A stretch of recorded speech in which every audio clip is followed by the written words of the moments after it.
Assalamualaikum warahmatullahi wabarakatuh. Saya Ditya Mega Kurnia dari 10 IPA 2. Di sini saya akan memberitahu sedikit materi tentang impuls dan momentum fisika. Impuls merupakan benda yang didefinisikan sebagai hasil kali antara gaya dan selang waktu gaya itu bekerja pada benda. Impuls termasuk besaran vektor yang arah impuls searah dengan gaya impulsifnya F. Untuk menghitung besar impuls dalam satu arah dapat menggunakan persamaan berikut. I sama dengan F delta T. I impuls atau Ns, F gaya impuls N, delta T selang waktu S. Impuls, seperti yang sudah dijelaskan di awal, kita memerlukan gaya untuk membuat benda yang diam agar menjadi bergerak. Contohnya adalah saat kita menendang bola yang diam di atas lapangan.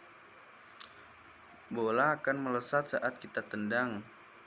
Gaya tendangan pada bola termasuk gaya kontak yang bekerja hanya dalam waktu yang singkat. Hanya seperti ini disebut gaya impulsif. Impuls. Jika impulsif F yang berubah terhadap selang waktu digambarkan grafik Ft-nya, maka luas arsir dalam waktu delta T, di mana delta T sama dengan T2 sampai T1 sama dengan luas arsir di bawah grafik Ft dengan batas nilai dari T1 atau saat kontak terjadi sampai dengan T2 atau saat kontak berakhir. Perhatikan gambar di bawah ini berikut. Jika waktu terjadi tumbukan impuls semakin lama, maka semakin bekerja pada benda akan semakin kecil. Impuls sama dengan luas daerah di bawah grafik Ft. Momentum sesuai dengan hukum Newton 1 yang sudah dijelaskan di awal, benda yang sedang bergerak akan terus cenderung bergerak sehingga sukar untuk dihentikan.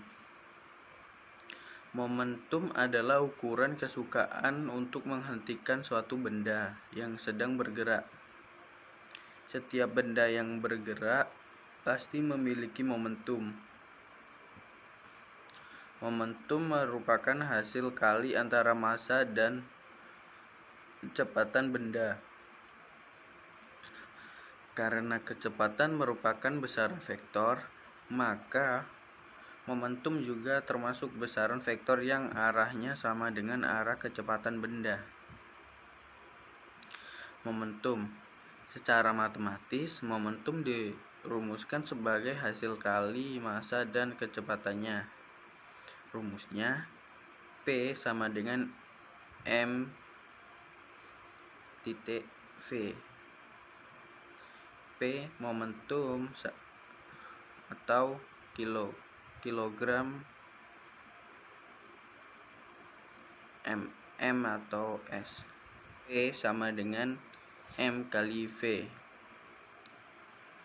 P sama dengan momentum, M sama dengan massa, V sama dengan kecepatan. Momentum. Contoh momentum. Jika kedua kendaraan tersebut bergerak dengan kecepatan yang sama, menurut kamu dari kedua kendaraan tersebut manakah yang lebih sukar untuk dihentikan? Lalu, jika terdapat dua kendaraan dengan massa yang sama bergerak dengan kecepatan yang berbeda, Manakah yang lebih sukar untuk dihentikan? Kendaraan dengan kecepatan yang rendah atau kecepatan yang tinggi? Pertanyaan-pertanyaan ini merupakan konsep dari momentum. Hukum kekekalan momentum. Hukum kekekalan momentum memegang peranan penting dalam peristiwa tumbukan. Hukum kekekalan momentum menyatakan bahwa jumlah momentum sebelum tumbukan sama dengan jumlah momentum setelah tumbukan. Hukum kekekalan momentum. Berdasarkan gambar tersebut menunjukkan bola dengan massa 1 atau M1 pada massa M2 atau M2 yang bergerak berlawanan arah dalam satu garis lurus dengan kecepatan berturut-turut sebesar V1 dan V2. Setelah keduanya bertumbukan, masing-masing kecepatannya berubah menjadi V1 dan V2. Jumlah momentum kedua bola sebelum tumbukan adalah P sama dengan P1 plus P2 sama dengan M1 V1 plus M2 V2. Jumlah momentum kedua bola setelah tumbukan adalah P sama dengan P1 P2 sama dengan M1 V1 plus M2 V2. Hukum kekekalan momentum. Berdasarkan hukum kekekalan momentum, P sama dengan P, dengan demikian M1 V1 plus M2 V2 sama dengan M1 V1 plus M2 V2. Hukum kekekalan momentum hanya berlaku jika jumlah gaya luar pada benda-benda yang bertumbukan sama dengan 0. Ya, sekian dari saya, Ditya Mega Kurnia, mengundurkan diri. Mohon maaf atas ketidaknyamanannya atau kalau kurang jelas. Wassalamualaikum warahmatullahi wabarakatuh.